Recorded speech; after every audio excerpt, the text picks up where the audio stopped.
kalau kita menuntut pemerintah itu bikin aturan seperti itu, berarti kontrol sosial masyarakat kita mulai memudar. Malunya sudah habis deh koyo gitu. Yo. Kalau sekarang kan nuntut pemerintah toh apa sih? Kontrol sosialmu lemah deh koyo ngene berarti. Cobalah warung ditutup kabeh mati aku rek.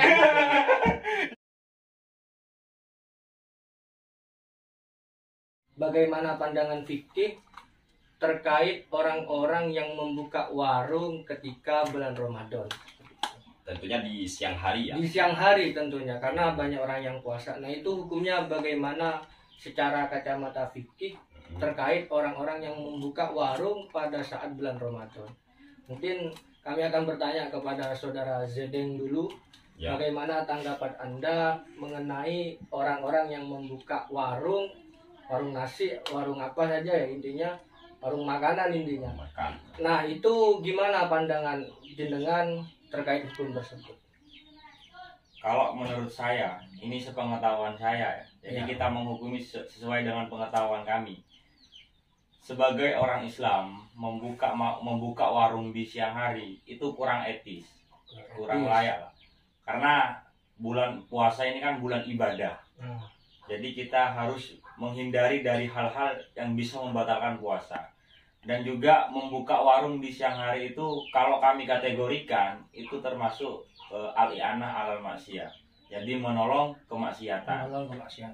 Jadi kalau kami sendiri itu tidak harus menutup full, tapi kasih jadwal itulah. Jadwal buka sama jadwal tutupnya nanti gitu. Untuk menghormati saudara kita yang sedang menjalankan ibadah puasa. Dan ini bagi saya ini bentuk toleransi yang sangat dipertimbangkan oleh teman-teman yang lain gitu.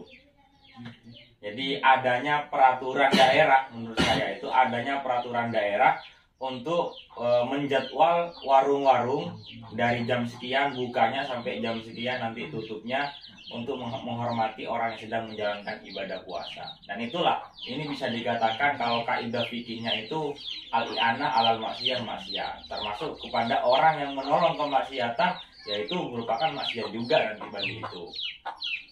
Pada pengetahuan kami. Pada dasarnya sampean itu menghukumi tidak boleh terjadi ketika di waktu-waktu tertentu. Misal bukanya itu sore seperti itu ya, Mas. Ya, menjelang berbuka. Sebab kalau dibuka di siang hari dikhawatirkan banyak orang-orang mokel ya, teman-teman. Ya. Yang tidak puasa nanti. Oke, teman-teman, kali ini saya akan bertanya kepada Sani Uye, bagaimana pandangan jenengan terkait hukum tersebut yang sudah saya tanyakan, Mas? Ya, kalau bagi kami pribadi ya tentunya tidak lepas dari cara pandang yang berbeda mungkin ya dari teman kami Zedeng ya. Kalau beliau kan mengatasnamakan bahwasanya kita itu ketika membuka warung nasi atau makan ketika di siang bulan Ramadan itu tentunya kita ini masuk dalam kategori al-i'anah alal maksiyah. Itu dalam kaidah kan seperti itu, Mas. Jadi menolong sebuah kemaksiatan bagian dari maksiat itu sendiri, sehingga saudara kami ini mengatakan itu tidak layak, bahkan bisa haram hukumnya. Tapi kalau bagi kami perlu ditafsir ya, perlu ditafsir. Karena begini, kita harus melihat dulu tempatnya, lokasinya kita melihat dulu. Ya. Contoh, kalau seumpama di jalan raya, ini jadi masalah. Kita tahu di dalam Islam itu yang wajib berpuasa siapa dan yang mendapat uzur puasa siapa. Dan tentunya kan ada istilah apa itu, yang pertama yang dapat uzur itu adalah mardo kan, mardo. Jadi orang yang sakit. Yang kedua au ala safarin, musafir. Jadi kalau seumpama warung itu di jalan raya, seumpama ini Mas ya, maka ada sebuah kemungkinan dia itu niatnya menjual ke siapa. Gimana? Jadi kalau saya pribadi tidak bisa kita menghukumi haram secara totalitas atau 100% hukumnya haram. Bagaimana kalau seumpama diniati saya buka warung nasi ini, mungkin saja takutnya ada orang yang lagi musafir yang membutuhkan makanan. Itu Mas ya. Apalagi di jalan raya itu kan banyak sopir-sopir itu Mas ya, yang sudah masafatul qasar istilahnya itu, yang sudah mendapat rukhsah ya, rukhsah bis safar kan Mas ya. Itu kan boleh mereka membatalkan puasanya. Nah, ini. Jadi mungkin ya gini Mas ya. Tetapi kalau seumpama kita ini mengatakan boleh, tapi dengan syarat tadi. Dengan syarat. Jadi jangan dijual ke sembarang orang. Mungkin dikasih banner Mas atau tulisan, ya. Warung khusus musafir atau orang sakit dan orang tak kuat lah gini ya. Ya kan ya? Tak kuat apa itu? Lapar. Artinya ketika dia itu tidak makan maka menyebabkan dirinya sakit. Istilahnya itu sidatul ju Mas ya. Kalau dalam kitab Kifayatul Ahyar itu kayaknya seperti itu. Sidatul ju itu kalmardo, kalmarit ya. Gitu. Jadi khusus itu. Sehingga kita lihat dulu ini orangnya ini musafir atau apa ini lah gini Mas ya. Jadi kalau musafir apa hukumnya? Saya nanya. Musafir itu wajib nggak berpuasa? Tidak. Kan nggak wajib. Berarti dia boleh kan berbuka. Boleh. Kalau kita jual kepada dia, maka boleh kan? Oleh sebab itu lafaz di kitab al-i'anah 'alal maksiyah itu ketika kita meyakini makanan itu akan dimakan oleh orang yang mau melanggar kan? Paham ya Mas ya? Tetapi ketika dia memang musafir, apakah hukumnya haram? Tentu nggak bisa. Sehingga perlulah kebijakan cara pandang. Sebab itu kita tidak bisa menghukumi haram secara mutlak. Secara mutlak. Tapi begini Mas, dalam kaidah fikih al-i'anah 'alal maksiyah itu salah satu contohnya adalah ketika kamu jadi sopir yang mau ngantarkan orang Kristen, yang mau ke gereja, itu oleh ulama dikatakan menolong kepada kemaksiatan. Meskipun itu hanya sebatas kerja gitu, ngantar kan ya. Itu termasuk al-i'anah 'alal maksiyah. Apa tidak sama dengan membuka warung di siang hari Ramadan itu Mas? Ya nggak sama lah. Sekarang saya nanya, apakah semua sopir itu apakah mengantar kepada kemaksiatan? Bagaimana kalau sopirnya ini seumpama contoh dari Lumajang Mas ya, ngantarkan yang namanya apa itu kelapa sampai ke Bali. Ayo, apa itu nanti mau disamakan dengan ngantarkan majikan ke gereja? Yang nggak iso. Itu loh. Yang kedua kita nggak wajib kan menanyakan, mohon maaf Mas, Anda musafirnya gara-gara apa? Dan demi apa? Masa mau nanya aku yang ini ya? Yang penting kita yakini aja, kita apa ya? Pakai firasat aja. Oh ini orang jauh memang kayaknya kasihan. Nah kan kok yang ini. Oleh sebab itu mungkin ya tadi dikasih pelang warung khusus musafir yang sudah memenuhi persyaratan rukhsah. Nah ini aja. Paham ya? Dengan begitu maka akan timbul sebuah rasa malu Mas bagi orang yang pura-pura musafir. Itu kan sindiran aja. Perkara Anda nanti seumpama yang beli itu ternyata bukan musafir, itu kan bukan urusan, berarti dia yang nipu Anda. Sedangkan Anda kan nggak tahu, kan ini kan ya. Itu bukan urusan Anda sudah. Itu bagi kami sendiri. Jadi warung itu dibuka apalagi nanti ada orang sakit. Ada orang sakit. Ini penting. Apalagi warung-warung di dekat rumah sakit Mas, itu sangat dibutuhkan itu. Sangat dibutuhkan.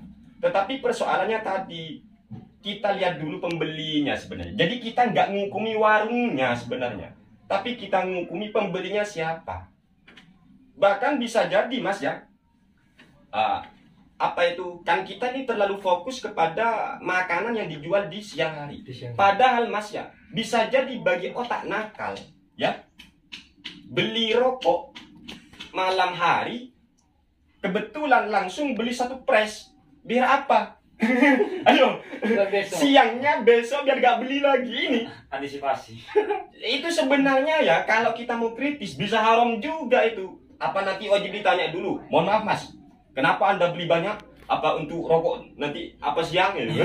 Kan gak seperti itu juga. Yang penting kita ini ghalabatul dzon kita kan dalam kitab kita kan seperti itu, ghalabatul dzon. Contoh baik apa itu menjual apa itu Mas? Ayam bangkok, ayam jago. Kalau kita menjual kepada orang yang kita yakini akan diadu, haram. Gitu. Tapi kalau kita nggak meyakini ini mau disembelih atau mau diadu, maka makruh. Tapi kalau kita yakini, oh ini orang ini nggak mungkin ngadu ayam, mungkin barangkali disembelih, apalagi sekarang bulan Maulid seumpama biasanya pengen makan ikan ayam, ya boleh gitu Mas, gitu. Jadi artinya sebenarnya kita ini persoalannya ya bukan masalah buka warungnya, tetapi siapa pembelinya Mas. Contoh jual bakso, ternyata dia beli bakso walaupun orang yang sudah hebat ya, ternyata buat anaknya yang di rumah. Masa kita mau haramkan anak kecil seperti itu? Memang belum apa itu Mas? Belum wajib berpuasa. Kan bisa aja Mas ya. Atau istrinya yang lagi kebetulan ngidam yang namanya bakso, anaknya masih kecil juga hobi bakso, seneng makan bakso, kan nggak bisa diharamkan Mas. Jadi seperti itu. Tidak ke taraf al-i'an alal maksiyah. Enggak. Gini aja. Kalau kita gunakan kaidah al-i'an alal maksiyah, berarti kita memvonis semua pembelinya itu bermaksiat. Ini kan bahaya kaidah itu. Ya. Seolah-olah semua pembelinya itu pemaksiat. Ini kapan kamu tahu bahwa ini jelas bermaksiat? Ternyata dia beli bakso mie ayam anaknya kebetulan masih belum tertaklif karena masih belum tamyiz, belum baligh gitu. Masa sampean mau hukumnya haram? Ya, berarti kan jelas sebenarnya bukan masalah dibuka tidaknya, tetapi persoalannya adalah siapa pembelinya, siapa yang memakannya. Nah, gitu. Yang penting niat penjualnya jangan sampai mau mengelabui agama. Gitu aja. Ya, gitu aja. Yang kedua, Mas, ketika ada aturan tutup sebenarnya ya, tutup ketika bulan Ramadan, sebenarnya itu hanya membuat agama kita ini, umat Islam khususnya, semakin bersikap kayak orang munafik. Masa kamu ini perlu diatur tok koyong ini? Paham kan yo? Justru Mas ya, berpuasa itu kita ini melatih diri jujur di hadapan Allah. Baik ada aturan atau tidak, ya tetap kita berpuasa. Masa kalau gak ada aturan, sampean masih mau beli? Kan koyong ini. Nah, ini kan justru akan membentuk masyarakat yang terikat terhadap aturan negara di dalam beragama koyong. Bukan lillahi ta'ala koyong ini Mas. Ya kan ya? Jadi bahkan kalau saya pribadi ini derul mafasid muqaddam ala jalbil masalih. Apa artinya? Kita ini bagaimana umat Islam ini 100% memang ingin mematuhi agamanya, bukan karena ada aturan pemerintah. Jadi seharusnya yang perlu ditingkatkan adalah ketakwaan umat Islam itu sendiri. Baik ada penjual, tetapi umat Islam itu bertakwa, insya Allah gak laku yang jual. Kan gitu aja. Jadi kalau semua serba diatur Mas, ini kan kita kayak orang munafik ya. Saya nanya sekarang, adakah di zaman Rasulullah SAW, Rasul dan para sahabat membuat aturan warung wajib ditutup di bulan Ramadan? Nah, karena puasa itu memang kejujuran kita. Gitu loh. Justru dengan semakin semua diatur Mas ya. Makanya yang saya kagumi dari desa-desa itu apa Mas? Anak mudanya, ya anak mudanya tidak minum khamar walaupun tidak ada razia.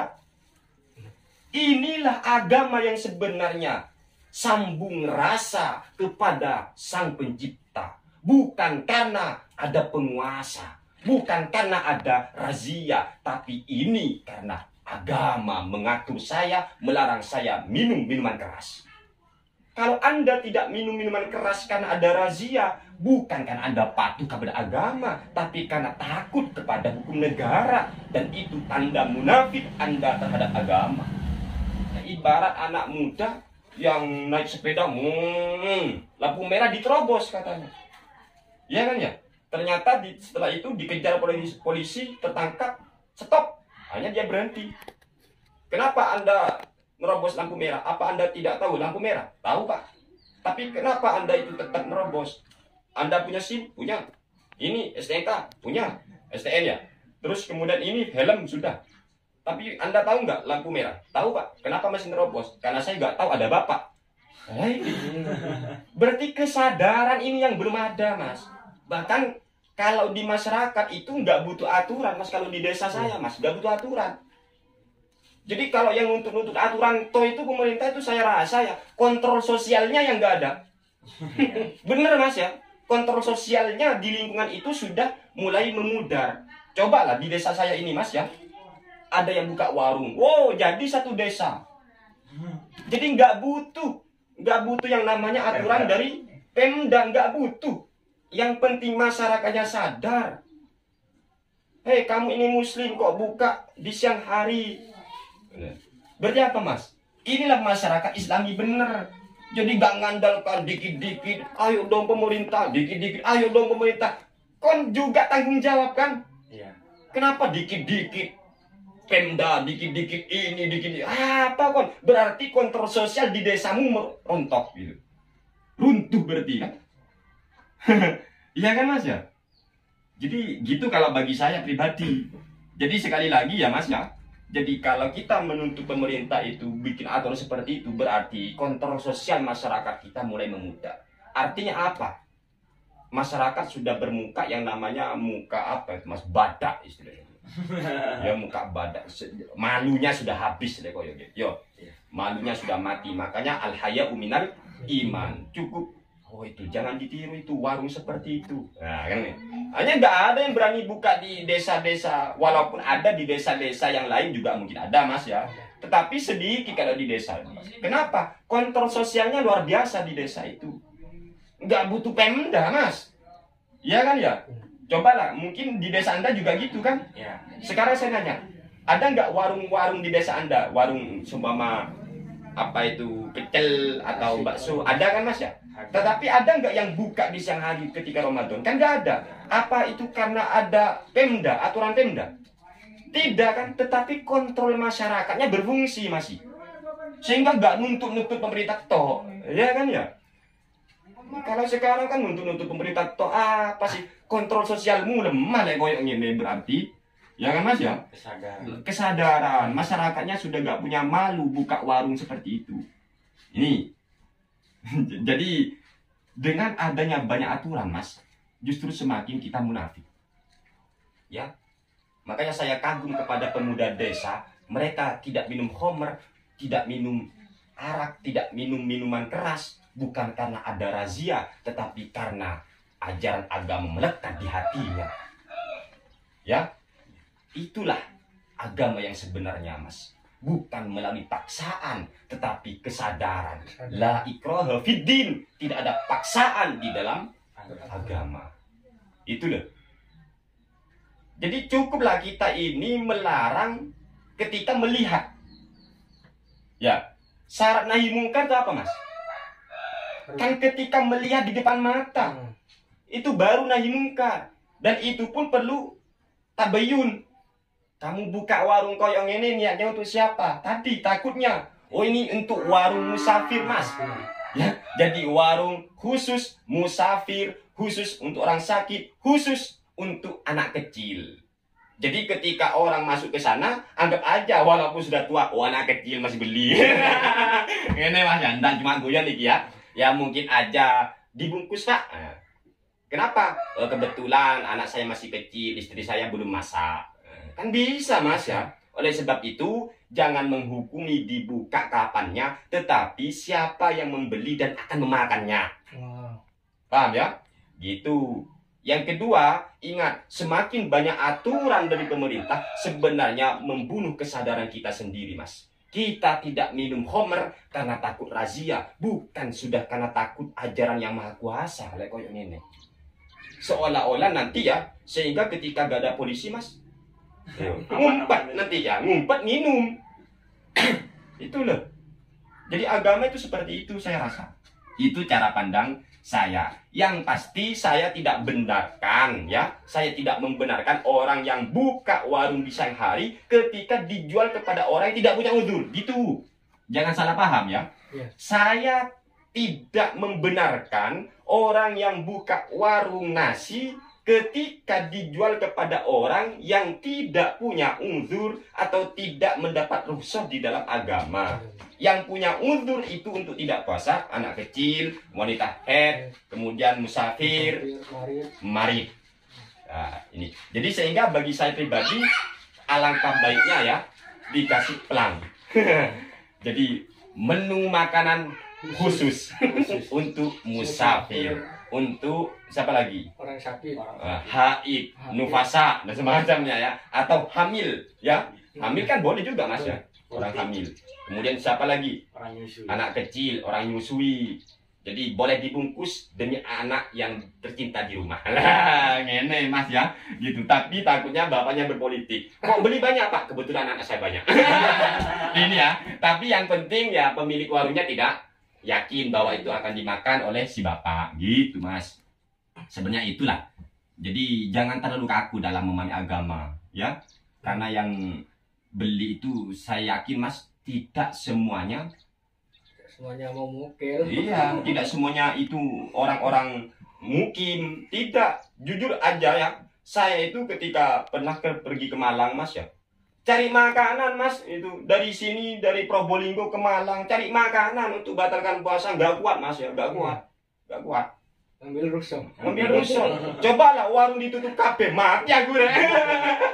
Ya kan ya, mati aku.